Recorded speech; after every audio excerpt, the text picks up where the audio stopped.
The Joe, Wild Boar Hunting Story. Dear friends, the story of hunting a wild boar by Hugh Allen would likely mirror his classic style of combining suspense, danger, and an intimate understanding of the natural world. In the colonial era, wild boar hunting in India was a common sport for both locals and British hunters due to the animal's ferocity, strength, and cunning. In the dense forests of central India, tales of a massive and destructive wild boar had begun to circulate among the villagers. The boar was known for its size, strength, and aggressiveness. It had recently started raiding crops, destroying fields of rice and wheat, and even attacking livestock. Farmers lived in fear of encountering the beast at dusk, knowing that wild boars were not to be underestimated. Wild boars, especially large males known as keelers, were notorious for their tusks, sharp and capable of inflicting deadly wounds.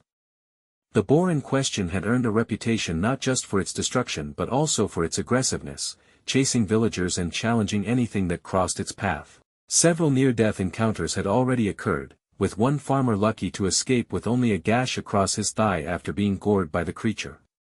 Hugh Allen, known for his skill and experience in hunting dangerous animals, was summoned to deal with this new threat. Allen arrived in the village and was briefed about the boar's most recent raids.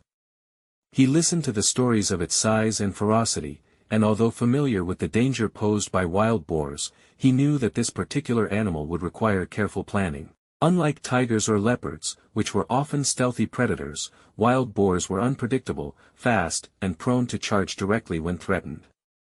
The villagers pointed Allen to the forest's edge where the boar had last been seen. Early the next morning, Allen set out with a few local trackers to scout the area. The ground was soft from recent rains, and soon enough, they found the distinctive prints of the boar, deep, wide, and fresh. Allen could tell from the size of the tracks that this was indeed a large male, and the sharp edges of the imprints suggested the boar had been moving at a quick pace, likely disturbed by something. The forest around them was dense, with thick underbrush and tall sal trees towering overhead. As they ventured deeper, Allen noticed signs of the boar's presence: upturned earth, scattered leaves, and large patches of destroyed crops where the animal had likely foraged. It was clear that the boar had made this part of the forest its territory. As they tracked the boar through the forest, the undergrowth grew thicker, and visibility became difficult. The dense bamboo thickets created an almost claustrophobic atmosphere. The air was still, and the forest was eerily quiet, as if the animals knew the boar was nearby. Suddenly, a loud grunt echoed through the trees, followed by the sound of rustling in the bushes. The trackers froze, their eyes wide with fear, as they knew what was coming. Before anyone could react, the massive boar burst through the underbrush, charging straight toward them at full speed. Allen barely had time to raise his rifle before the boar was upon them. It was a terrifying sight, a hulking mass of muscle, covered in coarse, bristly hair, with sharp, curved tusks gleaming in the dappled sunlight. The boar's small, beady eyes were locked onto its targets, and it let out a fierce snort as it barreled forward. Allen managed to fire a shot, but the bullet only grazed the boar's flank, causing it to let out an angry roar. The beast turned sharply, charging at Allen with even more fury. In the confusion, one of the trackers was knocked to the ground by the boar's sheer weight. Allen quickly moved to help, firing another shot, this time hitting the boar in the shoulder. The animal stumbled, but it was far from finished. With surprising agility for such a large creature, the boar turned once more and disappeared into the underbrush, leaving a trail of blood in its wake. The encounter had been brief but terrifying, a stark reminder of the boar's power and speed. After the initial encounter, Allen knew he had to change his tactics. The boar had been wounded, but it was still incredibly dangerous. Chasing it through the thick forest was too risky, especially since the animal now knew it was being hunted.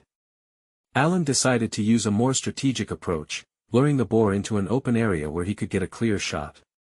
The plan was simple but risky. The villagers suggested using one of their domesticated pigs as bait, tethering it to a tree in a small clearing near the forest's edge.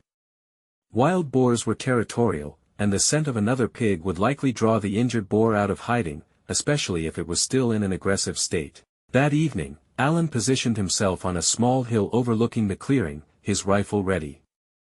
The domesticated pig, tied to a tree below, squealed nervously, its cries echoing through the quiet forest. The air was thick with tension as the sun began to set, casting long shadows across the clearing. For what felt like hours, nothing happened. The forest was silent, save for the occasional rustling of leaves in the breeze. But Alan knew that the boar was out there, watching, waiting for the right moment to strike. Then, as the last light of the sun disappeared behind the trees, a low grunt echoed through the clearing. Alan tensed, his eyes scanning the tree-line. Moments later, the massive form of the wild boar emerged from the shadows. Its eyes glowed in the dim light and its snout sniffed the air, catching the scent of the pig. The boar stepped into the clearing, its wounded shoulder visible but not enough to slow it down. It moved cautiously at first, testing the air, but its aggressive nature soon took over. With a loud grunt, the boar charged toward the tethered pig, its tusks gleaming in the moonlight. This was Alan's moment. He took careful aim, waiting for the boar to come into the perfect position. As the beast closed in on the pig, Alan fired. The shot rang out, cutting through the stillness of the night. The bullet struck the boar just behind the ear, dropping it instantly. The massive animal collapsed to the ground with a final snort, its body kicking up dust as it fell.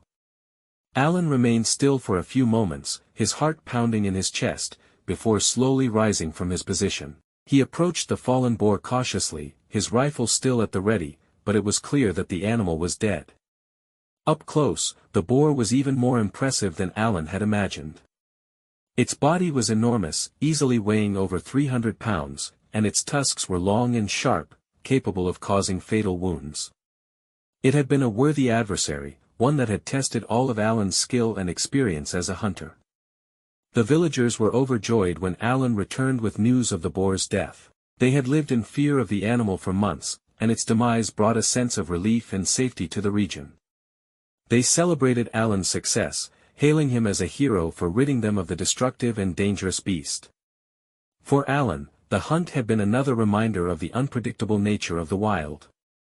The boar, like all wild animals, had been a force of nature, fierce, powerful, and deserving of respect. As he looked at the fallen beast, Alan couldn't help but admire its strength and tenacity, even as he knew that this hunt had been a necessary one to protect the people of Salachaca. Friends, I will come with next such interesting and thrilling stories. Till then, be happy and take care. Please also like and subscribe my channel.